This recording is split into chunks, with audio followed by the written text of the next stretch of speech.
Hi, you are watching Global Insights on Voice of Canada, and this is Sana Haroon.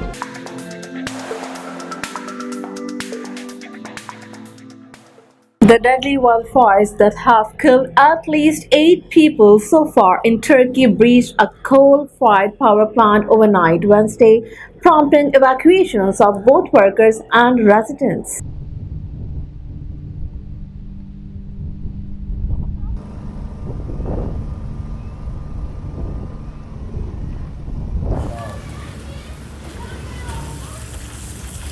Statta toplanma alanına geldik. Sonra artık jandarmanın anonsuyla herkes dağıldı ve gemilerin yardımıyla bir yerlere tahliye edildiler. Biz de dün akşamdan beridir burada bekliyoruz.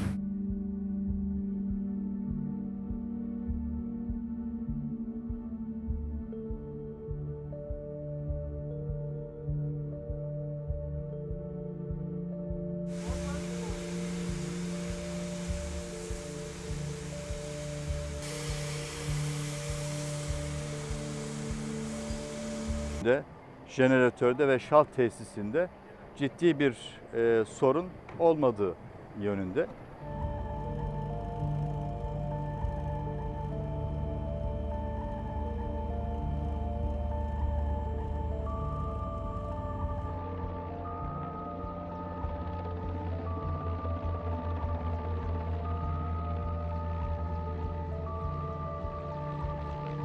Trees light up like torches as a wildfire burned on a hill near the area of Drosophila close to Athens on Thursday as Greece tackled wildfires nationwide for the third day in a row.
Wildfires are still ravaging California. The Dixie Fire, the largest wildfire in the state, left the mountain town of Greenville in Plumas County in smoldering cinders on August 4.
Olympic sprinter Kristina Simenskaya decided to defeat as she was being driven to a Tokyo airport because her grandmother told her that it wasn't safe to return to her home nation of Belarus. Потому что мы знаем, что такие ситуации уже случались у нас в стране, и поэтому моя бабушка, она позвонила мне и сказала, что, пожалуйста, не возвращайся в Беларусь, для тебя здесь небезопасно. Я думаю, что будет безопаснее, если ты попросишь какое-то политическое убежище и либо останешься в Токио, либо сможешь поехать куда-то в Европу, но только не в Беларусь. Я безумно люблю свою страну, это моя родина, я там родилась. Я никогда не хотела ее покинуть, и в планах у меня было еще 1, 2, а может даже и 3 Олимпиады. И также были планы по возвращению с Олимпийских игр, потому что у меня есть небольшой фитнес-проект в Беларуси, и мы планировали по возвращению сделать 2-й проект. Также было в планах навестить своих родителей, которых я очень давно не видела, поэтому все, что случилось для меня, это небольшой шок. Я не думала, что вообще все может для меня вот так вот закончиться. Я всегда была далека от политики, я не подписывала ни одно из писем, я не ходила на митинги, не высказывалась против правительства. Я в целом человек спорта и ничего не понимаю в политике. Я старалась просто заниматься спортом, я хотела направить все свои силы только в спорт и не отвлекаться на политику. Да, это может прозвучать жестоко, со стороны, потому что происходили ужасные вещи в нашей стране, и я старалась держаться от этого в стороне, но я просто хотела поехать на Олимпиаду, показать свой максимум, хотела попасть в финал, побороться за медалями и не отвлекалась на другие вещи, но все же я высказывалась против насилия, потому что я не приемлю насилие в любом его проявлении, будь то на митингах, либо насилие в семье, либо еще где-то, то есть я была только против насилия и все. Я не знаю, какая сейчас конкретно атмосфера, потому что у меня нет связи ни с одним спортсменом из команды, из них никто мне не написал. Я думаю, что, скорее всего, им просто нельзя мне писать. А ребята, которые находятся в Беларуси, некоторые писали мне, поддерживали меня, говорили, что абсолютно полностью согласны со мной, они на моей стороне. Но все-таки я считаю, что они не поддерживают меня, потому что все-таки они боятся, потому что со мной случилась такая ситуация, и если они сейчас что-то скажут в мою пользу, в мою поддержку, это может также для них плохо закончиться. Да, я бы очень хотела вернуться в Беларусь, я очень люблю страну свою, это моя родина, я не предавала свою родину. Я надеюсь, что все-таки в будущем я вернусь в свою свободную Беларусь. Нет, я думаю, что они не знали, потому что для них это был сюрприз. Они даже не ожидали то, что в аэропорту я могу подойти к полиции. Я думаю, они думают, что, скорее всего, мы боимся сделать какой-то такой шаг, боимся высказаться, об этом, боимся сказать правду всему миру. Но я не боюсь, я не из тех людей, которые боятся. Я всегда за правду. И я уважаю себя, уважаю свой труд, и также я хочу, чтобы и люди тоже уважали себя, свой труд, и перестали бояться, и начали говорить открыто о том, что их беспокоит. Когда они приходили ко мне и говорили, что я должна вернуться домой, а в случае, если я не вернусь сейчас, а пробегу свою 2-ю дистанцию, то тогда они старались не говорить мне прямо, они говорили какими-то загадками, говорили какие-то непонятные фразы о том, что это как паутина, ты начнешь запутываться, и это приведет к неминуемым последствиям, которые повлекут за собой увольнение других людей, и для тебя это также будет... US President Joe Biden on Friday described COVID-19 in the US as a pandemic of unvaccinated and added that virtually no one's died because of getting vaccinations. The United States Senate took the additional step toward passing the bipartisan infrastructure bill. It's a bill that would end years of gridlock in Washington and create millions of good-paying jobs and put America on a new path to win the race for the economy in the 21st century. The historic investment in roads and rail and transit and bridges, in clean energy and clean water.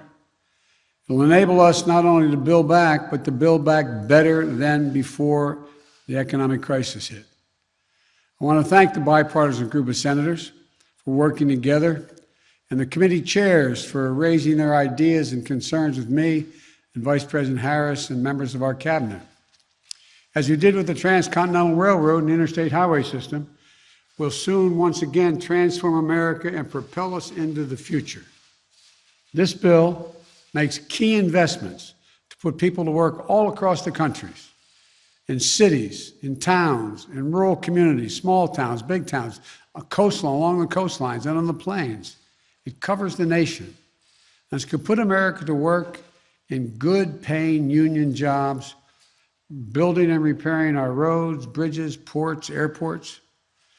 And, once this bill passes the Senate, I know that body will move toward establishing a framework for the remainder of my Build Back Better agenda, and giving tax cuts to the middle class by investing in child care and home care for seniors, critical investments to combat climate change and to build a clean energy future, vital steps needed to bring down the cost of health care, and so much more.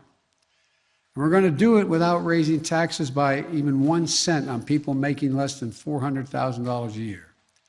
And here's another important part of the bill. 90% of the jobs created by this legislation will not require a college degree. 90%. It's a blue-collar blueprint to rebuild America. Which brings me to another piece of good news this morning. We learned that the economy created 943,000 new jobs in July. 943,000. The unemployment rate fell by 0.5% to 5.4%. Now, while our economy is far from complete, and while we doubtlessly will have ups and downs along the way as we continue to battle the Delta surge of COVID, what is indisputable now is this: the Biden plan is working, the Biden plan produces results, and the Biden plan is moving the country forward. We're now the first administration in history to add jobs every single month in our first 6 months in office, and the only one in history to add more than 4 million jobs during the first 6 months. Economic growth is the fastest in 40 years. Jobs are up. The unemployment rate is the lowest since the pandemic hit. Black unemployment is down as well. Why? Because we put in place the necessary tools early in my presidency. The COVID-19 vaccine plan, the American Rescue Plan to fight the virus and fight the economic mess we inherited. As a result, we've been able to make progress on both fronts against grave challenges.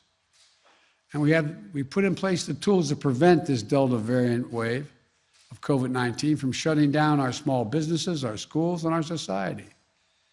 When we first got to office, COVID-19 crisis and economic crisis were unrelenting and devastating for people. And as a nation, we didn't have the tools to deal with either. Nearly 4,000 Americans were dying each and every day to the virus, 4,000 a day. The economy had been wiped out. We were down 10 million jobs from where we were before the pandemic. We were in a dark winter with real concerns about what spring would bring. But then we got to work. We passed the American Rescue Plan shortly after I was sworn in that gave us the tools to fight the pandemic and rebuild our economy, and it produced results. To beat the pandemic, we ramped up testing and protective equipment, and we actually went out and bought enough vaccine so that every single solitary American could be vaccinated. And because of the help of everyone, from the military to civilian efforts, we carried out one of the most difficult logistical challenges in our nation's history: to get 220 million shots into people's arms in the first 100 days in office. 220 million. Over the past 7 months, we've cut COVID-19 deaths by 90%. As of today, 193 million Americans have gotten at least one vaccination shot, including over 70% of adults over the age of 18. 165 million Americans are now fully vaccinated. Because of our success with vaccination effort, this new Delta variant wave of COVID-19 will be very different to be able to deal with than the one that was underway when I took office. And yes, cases are going to go up before they come back down. It's a pandemic of the unvaccinated. I know I've said that constantly, and others have as well. The vaccination of the unvaccinated, and it's needless, taking a needless toll on our country. We have roughly 350 million people vaccinated in the United States and billions around the world, and virtually no one's died because of that vaccination. But even so, the impact is going to be very different than what happened last January. Today, about 400 people will die because of the Delta variant in this country. The Canadian women's soccer team defeated Sweden in a stunning round of penalty kicks on Friday, bringing home gold after a tight game following extra time set the stage for a nail-biting shootout for both countries. Kicks, but during regulation play. It was Sweden with the first goal of the game. Most of the first half was played in Canadian territory, keeping the pressure on Labe. In the second, a shift in momentum with a penalty kick after video replay showed Christine Sinclair was taken down. Jessie Fleming handed the ball, and just like with the match against the United States, she delivered, tying the game 1-1. Captain Christine Sinclair, glue of this team and a player known around the world, finally has an Olympic gold medal to add to her 2 bronze medals. Well, the Canadian men's 4x100 relay team of Aaron Brown, Jerome Blake, Brendan Rodney, and Andre DeGrasse, they captured bronze on the track. Italy took gold and silver went to Great Britain. The bronze means DeGrasse now has 6 medals in 6 events from his 2 Olympics. He becomes Canada's second most decorated Summer Olympian behind Penny Oleksiak. Also in athletics, Mohamed Ahmed earned Canada's first Olympic medal in the men's long-distance track event. He finished in 12 minutes, 58.61 seconds. Justin Knight of Toronto also in that final. He finished in... Flames swept through a residential town outside Athens overnight as wildfire burned across Greece for a 5th day on Saturday, with local residents assisting firefighters to tackle the blaze.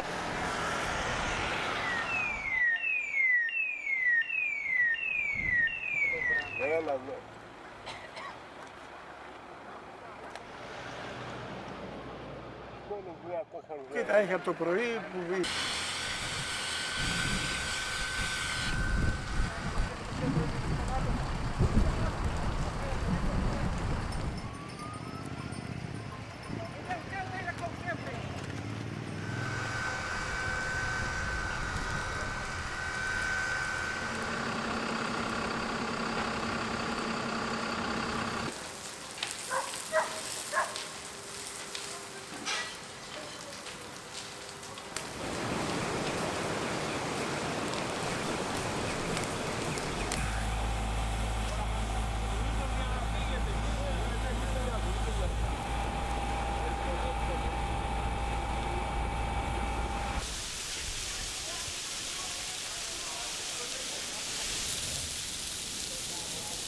πανικός, μαλάκες, πανικός.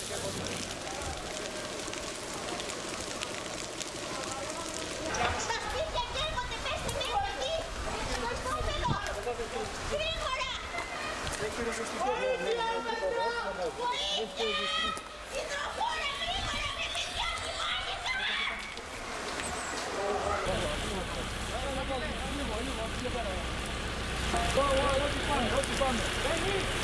Ό,τι πάμε.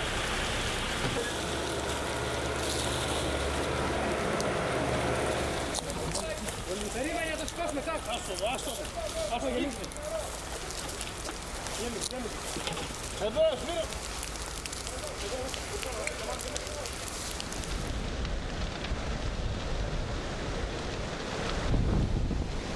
Hundreds of travelers were seen stranded on the Afghanistan-Pakistan border on Saturday after the Taliban closed a key crossing.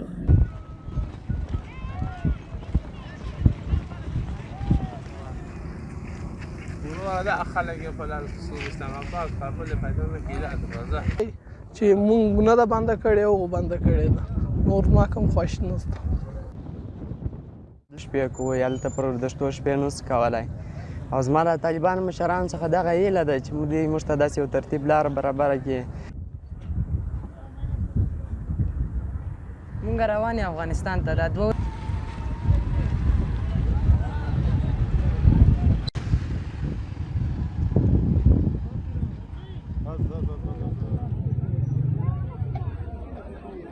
Thousands waved flags and cheered in front of Paris Eiffel Tower on Sunday to mark the coming of the 2024 Olympic Games to Paris. Cette ville de Paris, la plus belle ville du monde, elle va se transformer en grand terrain de sport en 2024.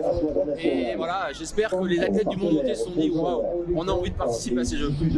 On propose un nouveau modèle plus sobre parce qu'on ne va pas construire des infrastructures, mais en plus on propose un modèle encore plus spectaculaire avec des épreuves au pied de la Tour Eiffel, place de la Concorde, aux Invalides, au Grand Palais, à Versailles.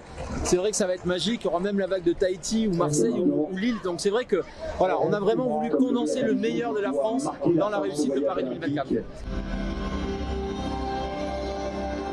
Non, aujourd'hui, on sent bien qu'il y a une attente très forte des Français, de la communauté internationale. Tout le monde a envie que ces Jeux réussissent. Moi, j'ai passé 3 semaines à Tokyo. Dans tous mes rendez-vous, les gens me disent mais on a tellement hâte de venir à Paris. On a tellement envie de participer à ces Jeux de Paris 2024. Ils aiment notre projet, ils aiment notre pays. À nous de continuer à les surprendre et on va le faire. John Kirby, Press Secretary for the U.S. Department of Defense, said on Monday that they are watching the security situation in Afghanistan closely. About the security situation in Afghanistan, which is clearly not going in the right direction. The Secretary continues to believe that the Afghan forces have the capability, they have the capacity to make a big difference on the battlefield. He has maintained that we will continue to support them with the authorities we have where and when feasible, understanding that it's not always going to be feasible. But where and when feasible, we'll continue to support them with airstrikes, for instance. They have an air force the Taliban doesn't. They have modern weaponry and organizational skills the Taliban doesn't.